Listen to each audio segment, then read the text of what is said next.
Welcome back to Shovan online ইংরেজি school. যে সকল শিক্ষার্থীরা নবম শ্রেণীতে পড়ছেন অথবা দশম শ্রেণীতে পড়ছেন অথবা এসএসসি পরীক্ষায় অংশগ্রহণ করবেন, সেই সকল শিক্ষার্থীদের জন্য আমাদের আজকের বিষয় English for today, that means English first পেপারের ইউনিট 3 নিয়ে আমরা আজকে কাজ করব। আর এখানে আমাদের আজকের লেসনটি হচ্ছে আপনাদের 3, দ্যাট মিনস ইউনিট 3 এর লেসন 3। শিক্ষার্থীরা, আমাদের শিরোনামটি হচ্ছে change in first Times, that means অবসর বা বিনোদনের যে পরিবর্তনটা হয় সেটার উপরে সুন্দর একটি টেক্সট রয়েছে আমাদের এখানে। শুরুতে আমরা যে কাজটি করব, আমরা ওয়ার্ড মিনিং গুলো দেখে নেব, যেটা আপনাদের জন্য খুবই বেশি প্রয়োজন এবং প্রত্যেকটি শিক্ষার্থীকে আরেকটি মেসেজ আপনাদের দিতে চাই। সেটি হচ্ছে যে বর্তমান সময়ে যে বিষয়টি খেয়াল করা গেছে, আমাদের অধিকাংশ শিক্ষার্থী কোন রকম শুধু টেক্সট গুলো পড়ে একটু মূল ভাবটা জেনে নিতে চায়। আসলে আপনারা যদি ভালো করতে চান সেক্ষেত্রে আপনাদের ওয়ার্ড মিনিং এর খুবই দরকার আছে। বর্তমান আমাদের যে শিক্ষার্থীরা রয়েছে তারা ভোকেব বা ভোকেবুলারির দিক থেকে একেবারে অনেক পিছিয়ে রয়েছে। অতএব আপনারা একটু ওয়ার্ড মিনিং গুলো ভালো করে খেয়াল করবেন, তাহলে কিন্তু আপনারা অনেক বেশি স্বাবলম্বী হতে পারবেন। আপনার পরবর্তী ফিউচার অনেক বেশি ব্রাইট হবে। আরেকটি বিষয় আপনাদের জানিয়ে রাখি, প্লে লিস্টে চেক করবেন, সেখানে আপনি বিগত দিনের সবগুলো ক্লাস পেয়ে যাচ্ছেন। পাশাপাশি এই ভিডিও ডেসক্রিপশন চেক করবেন, সেখানে আমাদের হোয়াটসঅ্যাপ গ্রুপের লিংক দেওয়া হয়েছে। সেই লিংকে জয়েন হয়ে আমাদের সাথে কানেক্টেড থাকতে পারেন অথবা আমাদের অনলাইন ব্যাচে যুক্ত হয়ে সুন্দর একটি প্রস্তুতি আপনি ঘরে বসে নিতে পারেন। তো চলুন আমরা বরাবরের নেই যেভাবে সাজিয়ে থাকি word meaning, synonym, antonym, noun, verb, adjective, সেভাবে সাজিয়েছি। বিস্তারিত তথ্যগুলো আপনারা দেখে নেবেন।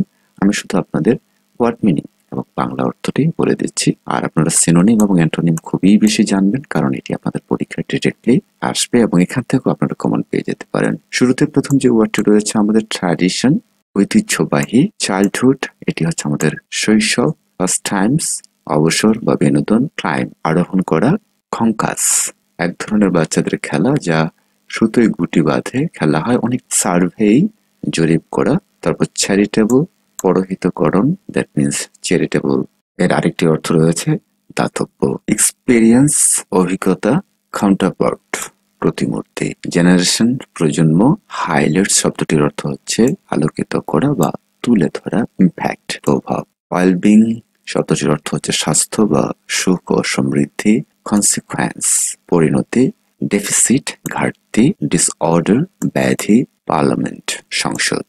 অ্যান্ড ফাইনালি গাইডেন্স, পথ নির্দেশক। শিক্ষার্থীরা, এই ছিল আমাদের ওয়ার্ড মিনিং। চলুন আমরা সুন্দর করে বাংলা সহকারে টেক্সটটি পড়ে নেই, যাতে করে আপনারা এই জায়গা থেকে যে কোনো ধরনের প্রশ্ন আসলে আপনারা করতে পারেন। প্রথমে যে বিষয়টি বলা হচ্ছে, traditional childhood first times of climbing trees and playing conkers are in deadline according to the survey by RSPB. এই আরএসপিবি এর ফুল ফর্মটি হচ্ছে royal society for the protection of birds. এই আরএসপিবি এর জরিপ অনুসারে গাছে আহরণ করা এবং কনকার খেলার মতো শৈশবের প্রচলিত অবসর বিনোদনগুলো হারিয়ে যাওয়ার পথে। এখানে দুটো জিনিসকে হাইলাইটস করছে, সেটি হচ্ছে গাছে চড়া, এটা একটা, আরেকটি হচ্ছে কঙ্কার খেলা যেটা রয়েছে। এই দুটো খেলা আরএসপিবি এর তথ্য অনুসারে যে এগুলো হারিয়ে যাচ্ছে, এই খেলাগুলো। এবং এরপরে বলতে যাচ্ছে, it's a charitable organisation registered in England and Wales. এর পরবর্তীতে আপনাদের যে তথ্যটি এখানে দেওয়া হচ্ছে সেটি হচ্ছে এটি, মানে যে সংগঠনটির কথা আমরা জানছি, যারা এই সার্ভেটি করেছে বা জরিপটি করেছে, royal society for the protection of birds. এই সংগঠনটি, এটি ইংল্যান্ড এবং ওয়েলসে নিবন্ধিত একটি দাতব্য সংগঠন, একেবারে নিবন্ধিত সংগঠন। এর পরবর্তীতে বলা হচ্ছে, দ্য সার্ভে শোস দ্যাট, এই যে জরিপটি চালানো হয়েছে, এই জরিপ অনুসারে people under 34 recall fewer such childhood outdoor experiences than their counterpart over 55, according to the survey by RSPB. চলুন আমরা লাইনটা একটু সুন্দর করে ভেঙে বোঝার চেষ্টা করি। দ্য সার্ভে শোস, এই সার্ভেটি করা হয়েছিল আরএসপিবি। তার আমরা বলতে পারি যে আরএসপিবি কর্তৃক যে জরিপটি ছিল, পিপল আন্ডার 34, যে ধরনের মানুষগুলোর বয়স 34-এর নিচে, recall fewer such childhood outdoor experiences than their counterparts over 54, according to the survey by আরএসপিবি। এখন যে বিষয়টি বলা হচ্ছে, যে মূল কিওয়ার্ডটা খেয়াল রাখেন, যে 34 বছরের কম বয়সী লোকেরা 55 বছরের অধিক বয়সের লোকদের তুলনায় অনেক কম শৈশবকালীন ঘরের বাইরের যে অভিজ্ঞতাগুলো রয়েছে সেই অভিজ্ঞতাগুলো স্মরণ করতে পারে। আপনাদের কিন্তু বুঝতে হবে, শিক্ষার্থীরা, অনেক শিক্ষার্থী রয়েছেন এই জায়গাটা একেবারে ক্লিয়ার হবেন না। আমি আবার একটু বলার চেষ্টা করছি। মূল বিষয়টি হচ্ছে, যাদের বয়স 34-এর কম সে সকল মানুষ শৈশবের বাইরের স্মৃতি, মানে ঘরের বাইরের স্মৃতিগুলোকে 55 বছরের ঊর্ধ্বে বয়স্ক মানুষের তুলনায় কম মনে রাখতে পারে। এটা হচ্ছে আমাদের একটা সুন্দর শুরুর একটি বাক্য রয়েছে যে কোন দিকের আলোচনাটা হবে আমাদের এখানে। People are which of 12 childhood outdoor experiences they could remember. এখন যে বিষয়টি আপনাদের বলা হচ্ছে, মানুষকে জিজ্ঞেস করা হয়েছিল তাদের শৈশবের 12টি ঘরের বাইরের অভিজ্ঞতার মধ্যে কোন অভিজ্ঞতাগুলো তারা স্মরণ করতে পারে। মূলত এখানে যেহেতু একটি সার্ভে করার জন্য বাইরের মানুষকে জিজ্ঞেস করতে হয় বা ডেটা সংগ্রহ করতে হয়, সেই ক্ষেত্রে তাদের প্রশ্ন করা হয়েছিল 12টা শৈশবের আউটডোর এক্সপেরিয়েন্সেস। দ্যাট মিনস বাসার বাইরের যে অভিজ্ঞতাগুলো থাকে সেই অভিজ্ঞতাগুলোর কথা জিজ্ঞাসা করা হয়েছিল এবং এটা বলা হয়েছিল যে কোন অভিজ্ঞতাগুলো তারা স্মরণ করতে পারে। The answer included making dense daisy chains, climbing trees, playing conkers and feeding birds. এইখানে যে উত্তরগুলো পাওয়া গিয়েছিল সেই উত্তরগুলো হচ্ছে গুহা তৈরি করা, চেন্স ডেইজি ফুলের মালা গাঁথা, ক্লাইম্বিং ট্রিজ গাছে ওঠা, প্লেইং কঙ্কার্স কঙ্কার খেলা, অ্যান্ড ফিডিং বার্ডস পাখিদের খাওয়ানো। 4 out of 5 boys climbed trees. এখন বলা হচ্ছে যে 5 জন বালকের মধ্যে 4 জন গাছে চড়েছিল। and the same number of girls made daisy chains. তার মানে সেম নাম্বার যেহেতু বলেছে, ছেলেদের যেমন কম্পেয়ার করলো 4 out of 5, 5 জনের মধ্যে 4 জন, সেক্ষেত্রে 5 জন মেয়েকে এই প্রশ্নটি করার পরে উত্তরটি পাওয়া গিয়েছিল ডেইজি ফুলের মালা তৈরি করত এই ধরনের মেয়েরা। But the survey showed the numbers declining among the new generations. কিন্তু জরিপটি দেখিয়েছে এ সংখ্যাটি নতুন প্রজন্মের মধ্যে কমে যাচ্ছে। তার মানে প্রতি 5 জন ছেলের মধ্যে গাছে আরোহণ করত 4 জন এবং প্রতি 5 জন মেয়ের মধ্যে ফুল দিয়ে মালা তৈরি করত 4 জন। এই যে শৈশবের স্মৃতিগুলো ছিল, এই সার্ভেটি দেখাচ্ছে এটা এখন কমে যাচ্ছে। এর পরবর্তীতে বলা হচ্ছে some 15% more of those as it over 55 had these outdoor experiences in their childhood compared with those between 15 to 34 years old. 15 থেকে 34 বছর বয়সী লোকদের তুলনায় 55 বয়সের অধিক বয়সী লোকদের মধ্যে 15% লোক রয়েছে। এই 15%-এর চেয়ে বেশি লোকেরাই তাদের শৈশবে এসব ঘরের বাইরের অভিজ্ঞতা ছিল। মূল বিষয়টি হচ্ছে আমাদের বাসার বাইরের অভিজ্ঞতা। এই অভিজ্ঞতার ক্ষেত্রে যে কম্পেয়ারটা করা হচ্ছে, 15 থেকে 34 বছর বয়সীর তুলনায় 55 বছর এর অধিক লোকদের মধ্যে 15% এর চেয়ে বেশি লোকের তাদের শৈশবের বাইরের অভিজ্ঞতা ছিল, এটি বলা হচ্ছে।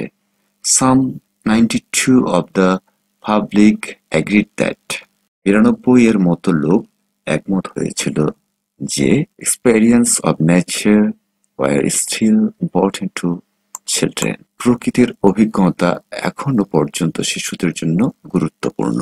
এটা 92% মানুষ একমত হয়েছিল।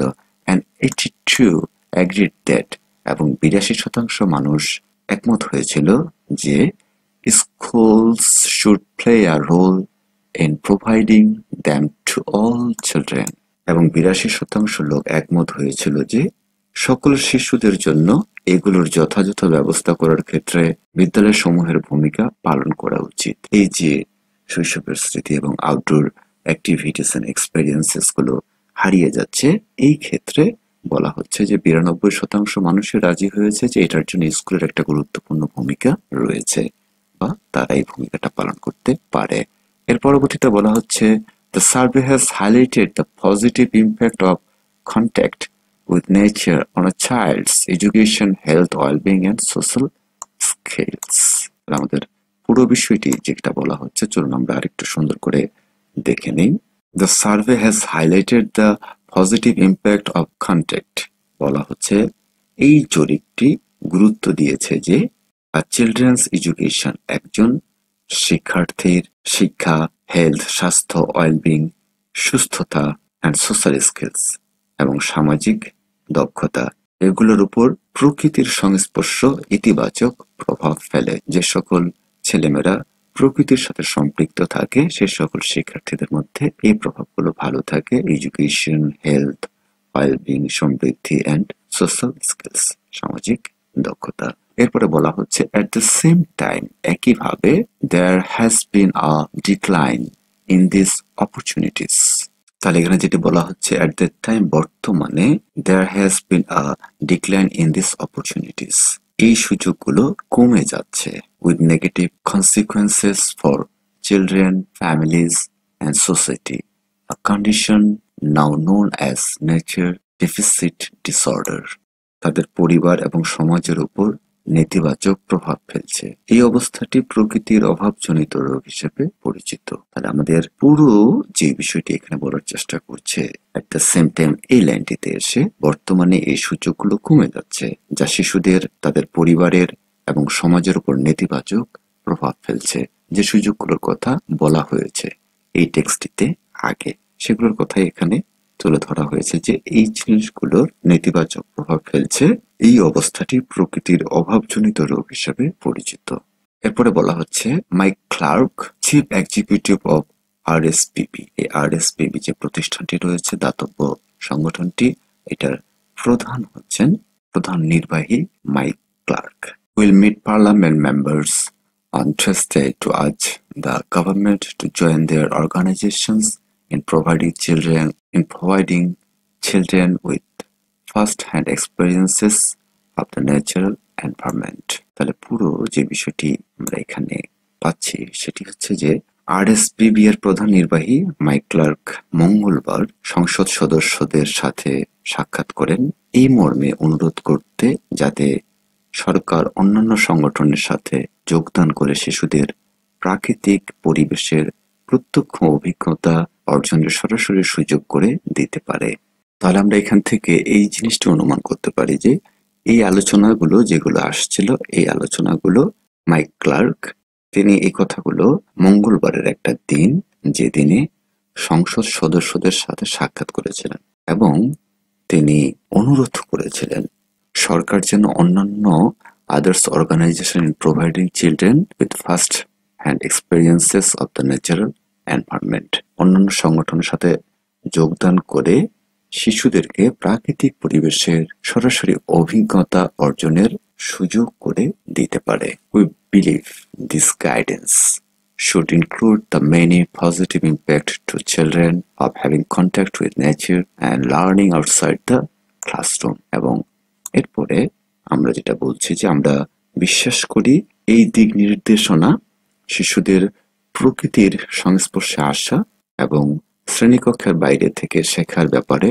অনেক ইতিবাচক প্রভাব ফেলবে। আপনারা খেয়াল করবেন শিক্ষার্থীরা, আপনাদের বইয়ে এটা যে টেক্সটটি নেওয়া হয়েছে এটা সোর্স হচ্ছে বিবিসি নিউজ 6 সেপ্টেম্বর 2010, ওখান থেকে মূলত নেওয়া হয়েছিল। তার মানে আমরা মূল যে বিষয়টি পেলাম এই টেক্সটের মধ্যে, যে আমাদের শৈশবের যে পাস্ট টেন্স গুলো রয়েছে সেগুলো কিন্তু ধীরে ধীরে পরিবর্তন হচ্ছে। এই পরিবর্তনগুলোর হওয়ার জন্য আমরা কিন্তু আমাদের যে স্কুল রয়েছে সেই স্কুলের একটা গুরুত্বপূর্ণ ভূমিকা রয়েছে যেন এই পরিবর্তনগুলো না হয় বা ধরে রাখতে আমরা পারি। এটা মূলত আরএসপিবি এর প্রধান যিনি ছিলেন মাইক ক্লার্ক, তিনি সংসদ সদস্যদের সাথে কথা বলেছিলেন এবং অনুরোধ করেছিলেন যে অন্যান্য সংগঠনগুলোর সাথে শিশুদের যে প্রাকৃতিক পরিবেশের সাথে একটা ভালো সম্পর্ক তৈরি করার ব্যবস্থা এটা যেন করা যায়। এবং ফাইনালি বলেছেন আমরা বিশ্বাস করি এই যে দিক নির্দেশনা রয়েছে শিশুদের প্রকৃতির সংস্পর্শে আসার, এটা যদি শিক্ষার্থীরা প্রকৃতির সংস্পর্শে বা বাস্তবতার সম্মুখীন হয়ে বড় উঠতে পারে, এটা কিন্তু একটা ইতিবাচক প্রভাব পড়বে আমাদের সমাজে এবং শিক্ষার্থীদের মানসিক বিকাশটি কিন্তু খুবই ভালো হবে। এর জন্য শৈশবের অভিজ্ঞতাও কিন্তু খুবই গুরুত্বপূর্ণ বহন করছে according to this passage. So শিক্ষার্থীরা যারা শুধু ঘরে বসে মোবাইলে কার্টুন অথবা গেমের সাথে সংস্পর্শে রয়েছেন সে সকল শিক্ষার্থীদের বিশেষভাবে আহ্বান করব আপনারা কিন্তু অবশ্যই আউটডোর এক্সপেরিয়েন্স বা আউটডোর গেমসগুলো অবশ্যই করবেন।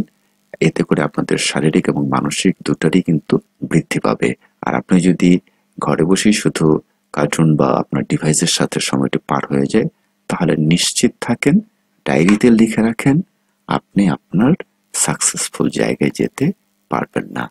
This is my challenge. So আজকে থেকেই আপনি স্টাডিটা ভালো মতো করেন এবং এই পড়াটি পড়ার পর থেকে আপনি সিদ্ধান্ত নিয়ে নেন যে আপনি এখন থেকে আর ডিভাইসের সাথে পুরোপুরি সম্পৃক্ত না থেকে আউটডোর যে অ্যাক্টিভিটিস গুলো রয়েছে সেগুলোর সাথে সম্পৃক্ত হবেন। আজকের আলোচনাটা এতটুকুই ছিল। প্রত্যেকটি টেক্সট এত সুন্দর এক একটি মেসেজ দিয়ে যাচ্ছে যা আমাদের শিক্ষার্থীদের শারীরিক এবং মানসিক বিকাশের জন্য দারুণভাবে কার্যকরী হবে। যারা শুরু থেকে শেষ পর্যন্ত দেখেছেন আপনাদেরকে অসংখ্য ধন্যবাদ। যারা এখনো সাবস্ক্রাইব করেনি সাবস্ক্রাইব করবেন, পাশে থাকা নোটিফিকেশন বেল আইকনটি প্রেস করে দেবেন। Thanks for watching. Allah Hafiz.